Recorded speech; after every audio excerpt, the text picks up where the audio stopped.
رات کے 3:12۔ ہسپتال کا وہ وقت جب نہ مریض جاگتے ہیں نہ ڈاکٹرز بات کرتے ہیں، صرف مشینوں کی آواز آتی ہے۔ کراچی کے ایک پرانے ہسپتال میں نائٹ ڈیوٹی پر تھی نرس زینب۔ وارڈ تقریباً خالی تھا، صرف ایک مریض آئی سی یو میں، وہ کمرہ جو ٹیکنیکلی خالی تھا۔ زینب نے مریض کی فائل بند کی، کوریڈور سے آتے ہوئے آواز آئی، نرس۔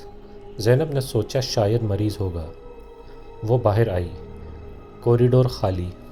وہ واپس مڑی ہی تھی کہ پھر آواز آئی، اس بار بالکل قریب سے، مجھے گھر جانا ہے۔ زینب نے تیز سانس لی اور آہستہ سے کہا، کون ہے؟ کون بات کر رہا ہے؟ کوئی جواب نہیں۔ زینب نے سیکیورٹی روم میں جا کر گارڈ سے بولا۔ گارڈ نے پوچھا کیا ہوا؟ زینب نے کہا کمرہ 12 میں سے کوئی ہے۔ گارڈ نے اسکرین دیکھی، پھر وہ فریز ہو گیا۔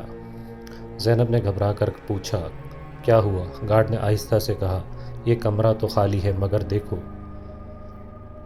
بیڈ پر کنارے پہ کوئی بیٹھا ہے۔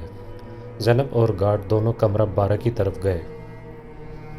دروازہ آہستہ سے کھولا، کمرہ خالی، مگر بیڈ کی چادر ایسی ہوئی جیسے کوئی ابھی اٹھا ہو۔ زینب نے ڈرتے ہوئے کہا یہ ابھی کوئی تھا؟ پیچھے سے آواز آئی، میں ابھی بھی یہی ہوں۔ زینب فوراً مڑی، کوئی نہیں تھا۔ صبح زینب نے سینئر ڈاکٹر سے بات کی۔ ڈاکٹر کچھ دیر خاموش رہا، پھر بولا، کمرہ نمبر 12، 3 سال پہلے ایک مریض تھا۔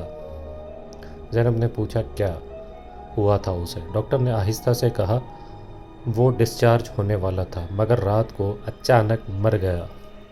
پھر ڈاکٹر نے زینب کی طرف دیکھ کر کہا وہ ہر نائٹ شفٹ میں کسی نہ کسی کو نظر آ جاتا ہے۔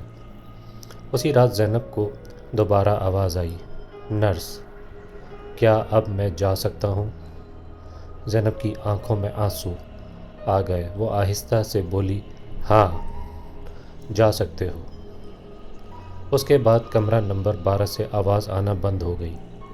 کچھ مریض ہسپتال سے ڈسچارج نہیں ہوتے، بس انتظار کرتے ہیں کسی کی اجازت دینے کا۔